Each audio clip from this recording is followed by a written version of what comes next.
Bon, bonjour chers étudiants, comme vous me connaissez tous, c'est Ibrahima Faye, plus connu sous le nom de Khalil, étudiant Master 1, voilà, spécialisé en développeur full stack à l'ENO de Mermoz, rattaché à l'ENO de Mermoz. Donc, je suis un étudiant IDA, pour ceux qui ne me connaissent pas, un étudiant IDA, informatique développement d'application, mais maintenant je me suis spécialisé en développeur full stack.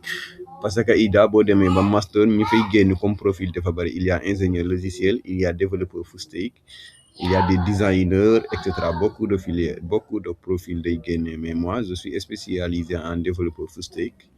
Donc damay def beaucoup de choses, développeur web mobile, backend, designer, ingénieur logiciel yëpp mu ngi ci filière, mu ngi ci développeur full stack. Donc aujourd'hui je vais vous présenter comment rendre un TD. Comment télécharger un TD boo ko defee ba pare nga rendre ko ci la plateforme, parce qu'il y a beaucoup d'étudiants qui me demandent ça. Et s'il vous plaît, allez abonner dans ma chaîne YouTube.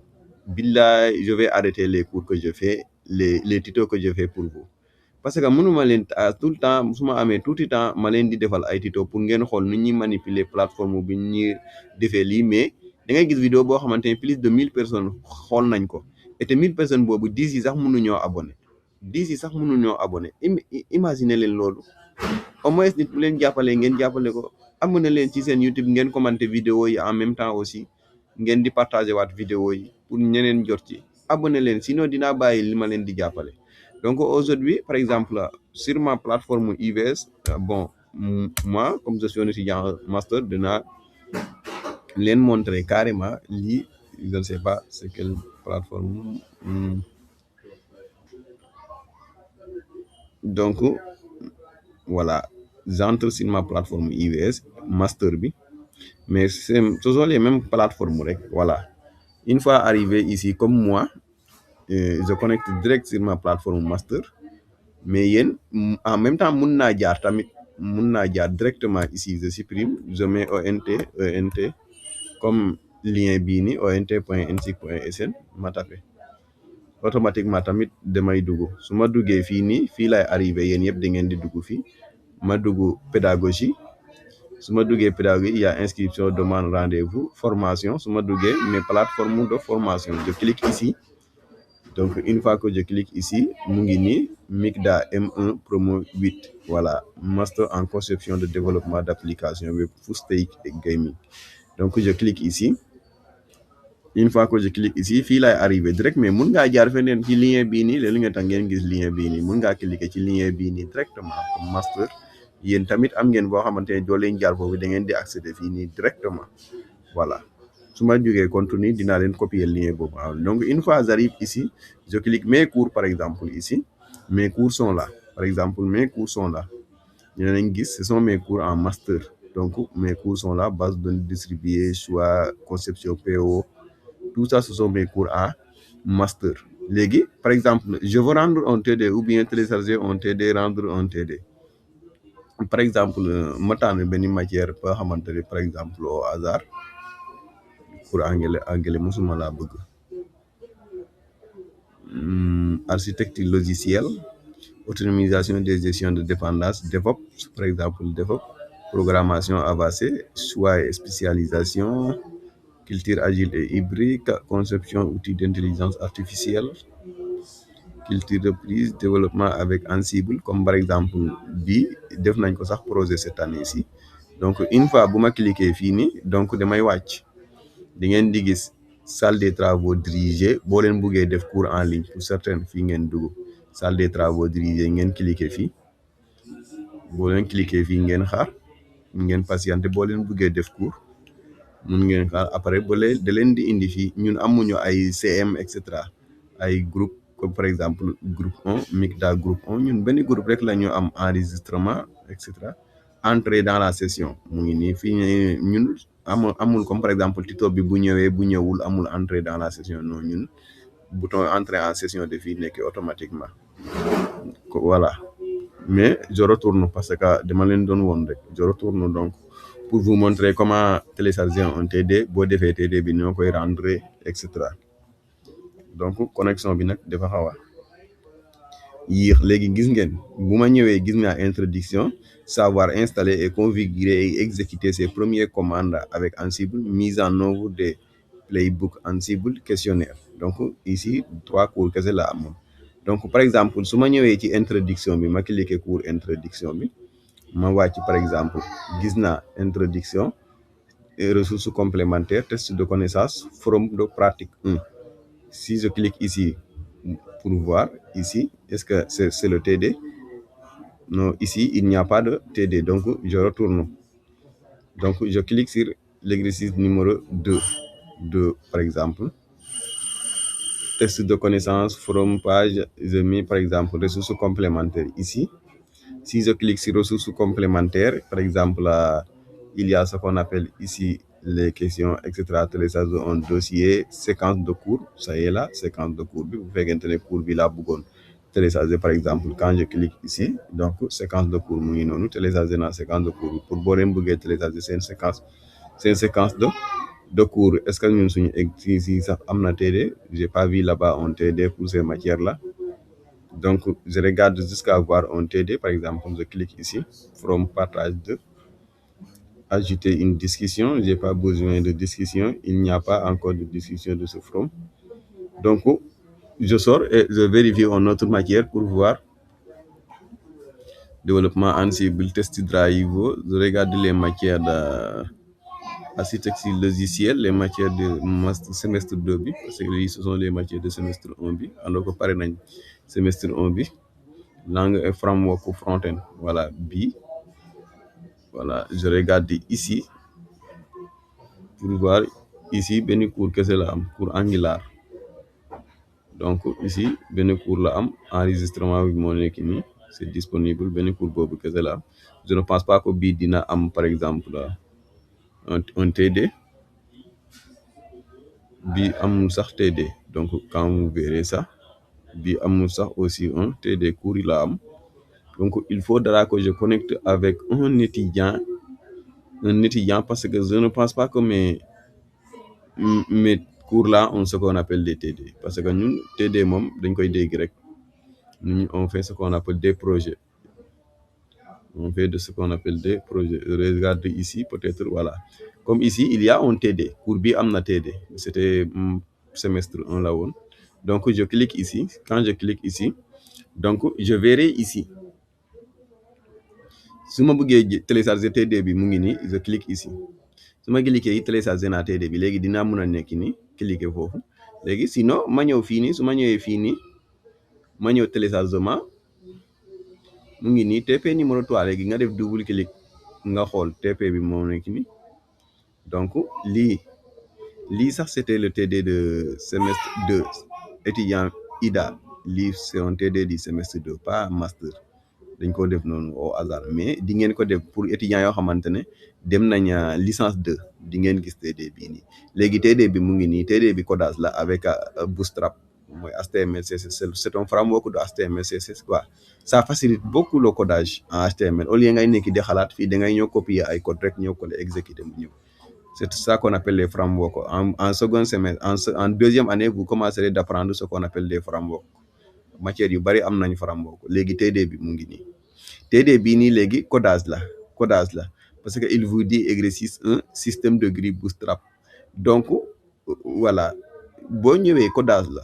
nekkul ay loo xamante ne dangaa war a def Word et cetera lii codage la da ngay coder maanaam de pratique matière yi am pratique codage la leen wax léegi codage la ma wax su ma ñëwee fii nii par exemple dans bureau par exemple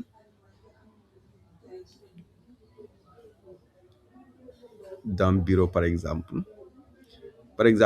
bureau ma créer fii nii un dossier par exemple j'ai pas la peine de créer un dossier voilà par exemple gis ngeen voilà attends rek parce que il y a des étudiants jusqu'à présent ils ne peuvent pas créer un dossier donc ma ñëw foo xamante ne amul dara ma def clic droit su ma defee clic droit ma def nouveau su ma defee nouveau ma def dossier comme ça ma def ko par exemple TP3 ou bien TD3 HT framework yéen a xool ni ngeen koy tuddee rek TD3 framework par exemple framework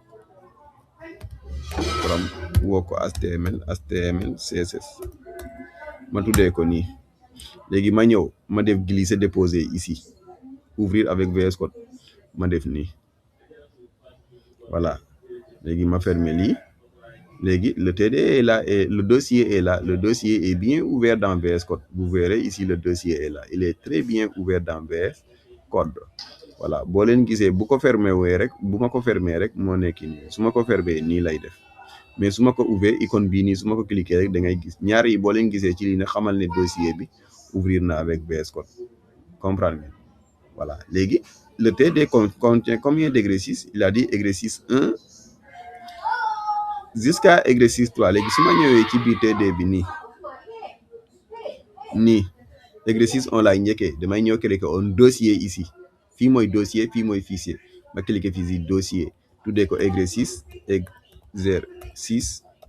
1 exercice 1 oh xoolal li ma bind nii yëfu dof yi nii donc je mets renom su ma juumee mun naa def clic droit renom exercice 1 ma def nii exercice 1 un dossier ci biir exercice 1 mun naa créer un fichier lan la da ngay lire TD bi lan la wax voilà TD bi de la wax ne on crée en utilisant les classes de grille créer la page index.html contenant la mise en page illustrée par la figure ci-contre. Elle permet de visualiser un CV et de décomposer en plusieurs extraits maanaam ngeen codé waat lii lu mu mel nii da ngeen ko war a codé waat quoi mais par bootstrap par des grilles de bootstrap donc index.html léegi ma ñëwaat ci VS Code bi mu ngi nii ma ñëw ci biir dossier bii nii ma cliquer nii ba pare ba nga xam ne mel na ni ma ñëw ci icône bu première ma cliquer def index.html comme ça je tape entrée après ma def strict minimal d'un document HTML point d'exclamation je tape entrée après fii nii may dugg may codé li may codé yaa xam ni ma codé ba pare codé naa ba pare léegi pare naa lépp léegi ça des mooy dossier bi moo nekk nii su ma tijjee yéen a ngi gis exercice 1 su ma tijjee exercice 1 le fichier indexé la léegi pare na def naa li ma def ba pare léegi dama kaa war a rendre dossier nii mënuma koo rendre nii léegi plateforme bi moo nekk nii yéen a ngi gis mu leen bi wax ajouter un travail fii lay cliquer ajouter un travail ici su ma cliquer ajouter un travail léegi lii la may andi yéen a ngi gis fii la may andi ak lan ak fii la may andi il y a mun ngaa cliquer choisir mais bu la andee fii jaratul ngay def leneen da ngay ñëwaat fii nii ma ñëwaat sama bureau fii nii léegi damay def clic droit lii moo taxoon ma leen doon wax télécharger leen zip ma def clic droit ci kaw dossier bi su ma defee clic droit ma ñëw fii compresser vers un fichier zip parce que lu tax ma ko zippé su ma ñëwee nii def glisser déposer da ngeen maintenir clic gauche ngeen maintenir man du ma maintenir dara parce que miin naa ordinateur mais yéen da ngeen door a yor mun a goo leen concentrer avec beneen loxo da ngay gis ñoo xamante ne sax tey nañ clic gauche mais seen beneen loxo bi bu libre da ngay gis loxo bi day kii quoi xamatuma sax nu mu tudd noonu loolu moo tax mais man maîtriser naa benn loxo bi yaa ngi gis benn loxo kese lay manipuler nii kii bi dossier bi mais am na ñoo xamante ne il faut que ñu def seen ñaari loxo yéen a ngi comprendre léegi su ma defee nii damay glisser ñëw ba fii nii ba kii nii su ma defee nii rek da ngay gis mu tijjeeku léegi ma ñëw fii ba fi mu def copier ma bàyyi yéen a ngi gis erreur lors de connexion au serveur parce que lan mënul jël un dossier qui n'est pas été zippé il faut nga zippé ko dossier bii nii kenn mënu ko envoyé même adresse mail boo ko doon envoyé nit par adresse mail sax du jàll parce que c'est un dossier donc il faut bul ma envoyé ko il faut que ma zippé ko ma def clic droit ci kawam clic droit mu indi ma lii boo leen yorul fichier zip boo yorul zip mënoo leen ko compresser sinon ngeen jaar par WinRAR xanaa te man je n'utilise pas WinRAR man zip laay utiliser léegi mu ngi nii compressé vers un fichier zip je clique ici léegi su ma cliquer fii nii mu ngi nii léegi su ma ñëwaatee fii glisser déposer nii ma indi fii ñëw fii léegi su ma defee nii rek automatiquement da ngay gis mu ngi nii lu des enregistrer moo des enregistrer quand je clique sur enregistrer rek automatiquement yaa ngi gis mu ne ma le travail a été remis yaa ngi gis le travail a été remis statut non évalué parce que kenn corrigé ko wax la date bi nga ko rendre def la remettre des fichiers il y a des projets yoo xamante ne nii ngeen koy rendre boo leen juumee mun naa ñëw supprimer le travail remis léegi ma wàcc ma def continuer léegi supprimer naa ko su ma ko bëggee yaa ngi gis aucun devoir n'a été encore remis non évalué parce que dama kaa supprimer boo ko bëggee ajouté waat nga cliquer fii boo cliquer foofu rek mu indi la carré bii nii fekki compressé nga sa dossier ba pare nga ñëw fii nii glisser ñëw teg nii mu tijjeeku nga def nii nga ñëw fii nii mu def copier rek nga bàyyi mu ngi nii bàyyee nii nga def cliquer sur enregistrer mu ngi nii donc boo xoolee je l'ai déposé gis ngeen je supprime. Voilà, c'est comme ça qu'on rend un projet, quel que soit un projet, ou bien un TD dans la plateforme UVS. Léegi des na par adresse mail. Par exemple, je suis là, le tuteur nous a donné l'adresse mail. Si je clique nouveau onglet, léegi damay gis fii nii adresse mail. Xaaral sax ma jël sama plateforme UVS. Voilà, ma ñëw fii par exemple, je clique sur Gmail, nouvel onglet, je clique sur Gmail. Gmail est là, je clique ici. Mu ouvrir ici il me demande parce que adresse mail UVS a tout le temps def may demander pour ma connecter wu yëfu dof mot de passe je tape mon mot de passe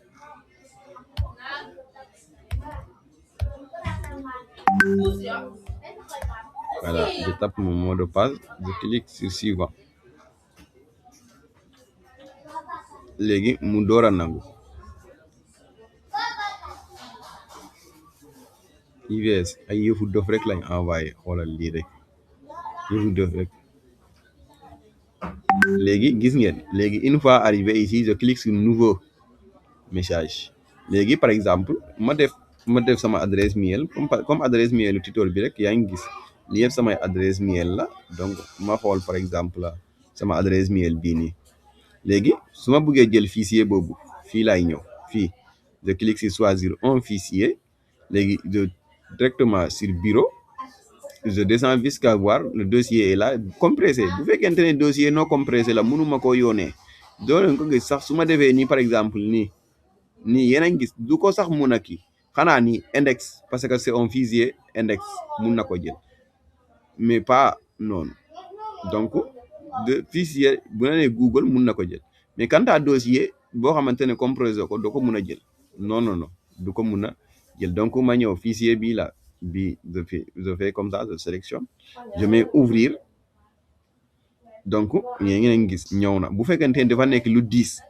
dafa 10 tellement da leen di demander pour ngeen relier ko avec par exemple je supprime ma tànn loo xamante ne 10 na par exemple pour vous montrer avec par exemple quel dossier bu may tànn dans document ici je regarde est-ce que ici j'ai des documents comme par exemple cours IVS yi cours licence 1 yi alors ma ñëw fii nii ma tapé licence 1 donc licence au point zip par exemple ma def nii ma def ouvrir yéen a ngi gis mu ne ma la taille de votre fichier dépasse 25 MO il sera envoyé sous forme de lien Google Drive ma ne ko oui yéen a ngi gis moo ngi léegi da ngay bàyyi mu ngi nii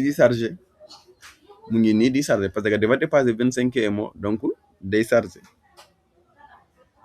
Voilà, comme vous le voyez, et ça y est là. Donc, il est prêt à être envoyé. Par exemple, quand je clique ici sur envoyer, donc il me demande, il arrive ici, il me demande partage avec des contacts ou bien autorise l'accès à toute personne disposant à ce lien. Donc, fii laay cliquer quoi, fii, je clique ici. Si je clique ici maintenant, je pourrai cliquer sur envoyer parce que ici, quand je clique ici, ku ko jot rek dina ci mën a am accès carrément mais bu fekkente ne damaa cliquer fii ku ko jot tant que joxuma la accès doo ci mën a connecter donc je clique ici envoyer et quand je clique envoyer maintenant le fichier a été envoyé correctement donc c'est terminé automatiquement, c'est terminé. Vous avez envoyé par email maintenant et vous avez vu maintenant comment rendre un TD dans la plateforme. Vous avez mis aussi comment rendre un TD par adresse mail. Maintenant, c'est à vous maintenant de jouer. Donc, s'il vous plaît, abonnez-vous à ma chaîne YouTube pour que je puisse motiver et continuer les vidéos. Voilà. Chaque étudiant bu am problème ci plateforme bi mun nga ma kaa jël sa PV wax ma ko may aussi def ci tuto pour ñëpp mun cee jëriñu inshallah.